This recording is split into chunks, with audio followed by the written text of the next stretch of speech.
കരൂർ ദുരന്തത്തിന് പിന്നാലെ നിർത്തിവെച്ചിട്ടുള്ള ഈ പൊതുപരിപാടികളാണ് ഇപ്പോൾ TVK അധ്യക്ഷന്റെ ഭാഗത്തു നിന്ന് ഉണ്ടാകുന്നത് എന്നുള്ളത് തന്നെയാണ്. നാളെയാണ് കാഞ്ചീപുരത്താണ് ഒരു പരിപാടി നിശ്ചയിച്ചിരിക്കുന്നത്. മീറ്റ് ദ പീപ്പിൾ എന്ന രീതിയിലുള്ള ക്യാമ്പയിൻ്റെ ഭാഗമായാണ് ഒരു സ്വകാര്യ കോളേജിലാണ് ഈ പരിപാടി സംഘടിപ്പിച്ചിട്ടുള്ളത്. കൃത്യമായ മാനദണ്ഡങ്ങൾ പാലിച്ചുകൊണ്ട് ക്ഷണിക്കപ്പെട്ടിട്ടുള്ള ആളുകളെ മാത്രമാണ് ഇവിടെ പങ്കെടുപ്പിക്കുന്നത്. പാർട്ടി പ്രവർത്തകർ വളരെ കുറച്ചുപേർ മാത്രമായിരിക്കും ഉണ്ടാകുന്നത്. സാധാരണ ജനങ്ങൾ വളരെ കുറച്ചുപേർ മാത്രമായിരിക്കും ഉണ്ടാകുന്നത്. പാർട്ടിയുടെ നേതാക്കൾ ഉൾപ്പെടെയുള്ളവർ ഈ ഒരു ക്യാമ്പയിൻ്റെ ഭാഗമായി പങ്കെടുക്കുകയും ചെയ്യും. ഏകദേശം 1500ഓളം പേരെ മാത്രമാണ് ഈ ഒരു ക്യാമ്പയിൻ്റെ ഭാഗമായി ഉൾപ്പെടുത്താൻ TVK ഇപ്പോൾ നിശ്ചയിച്ചിട്ടുള്ളത്. അതിൽ ഇവരുടെ പരാതികളടക്കം TVK അധ്യക്ഷൻ കേൾക്കുകയും അതിൻ്റെ നടപടികളിലേക്ക് കടക്കുകയും ചെയ്യും. ഒപ്പം തന്നെ കഴിഞ്ഞ ദിവസങ്ങളിൽ ചില റിപ്പോർട്ടുകൾ കൂടി വന്നിരുന്നു.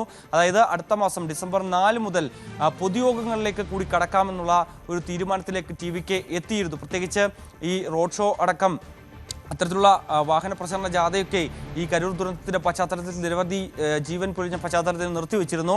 അത് ഈ പോലീസ് നൽകുന്ന മാനദണ്ഡങ്ങൾ പാലിച്ചുകൊണ്ട് നടത്താനുള്ളൊരു നീക്കമാണ്. അത് കോയമ്പത്തൂരും ഒപ്പം തന്നെ സേലത്തും ആദ്യ പൊതുയോഗങ്ങൾ സംഘടിപ്പിക്കാനുള്ള ഒരു തീരുമാനത്തിലേക്കാണ് TVK എത്തിയിരിക്കുന്നതെന്നാണ് നമുക്ക് അറിയാൻ സാധിക്കുന്നത്. അതും ഡിസംബർ 4-ന് 2 പൊതുയോഗങ്ങൾ നടക്കുമെന്നുള്ളതാണ്. ഒപ്പം തന്നെ പിന്നീടുള്ള ആഴ്ചകളിൽ 4 പൊതുയോഗങ്ങൾ വീതം വെച്ച് നടത്താനാണ്. അതും ശനിയാഴ്ചയും ഒപ്പം തന്നെ ബുധനാഴ്ചയും ഈ 2 ദിവസങ്ങളിലായിരിക്കും ഈ പൊതുയോഗങ്ങൾ സംഘടിപ്പിക്കാനാണ് TVK നീക്കം നടത്തുന്നത്. പ്രത്യേകിച്ച് ഈ കേരളം നിയമസഭാ തെരഞ്ഞെടുപ്പിലേക്ക് പോകുന്ന അതേ വേളയിൽ തന്നെയാണ് തമിഴ്നാടും നിയമസഭാ തെരഞ്ഞെടുപ്പിലേക്ക് പോകുന്നത്. വളരെ കുറച്ച് നാളുകൾ മാത്രമാണ് കുറച്ച് മാസങ്ങൾ മാത്രമാണ് ഈ തമിഴ്നാട് ഇലക്ഷന് ബാക്കിയുള്ളത്. അതുകൊണ്ട് തന്നെ ഈ ദുരന്തത്തിൻ്റെ പശ്ചാത്തലത്തിൽ ഈ ക്യാമ്പയിനുകളിൽ നിന്നും അല്ലെങ്കിൽ ജനങ്ങളിലേക്ക് ഇറങ്ങിച്ചെല്ലുന്ന ഈ പരിപാടികളിൽ നിന്നുമൊക്കെ വിട്ടുനിന്നാൽ അത് വലിയ തിരിച്ചടി ഉണ്ടാകുമെന്നുള്ള വിലയിരുത്തലിൻ്റെ അടിസ്ഥാനത്തിൽ കൂടിയാണ് ഇപ്പോൾ പൊതുപരിപാടികളിലേക്ക് സജീവമാകാൻ വീണ്ടും TVK തയ്യാറാകുന്നത്.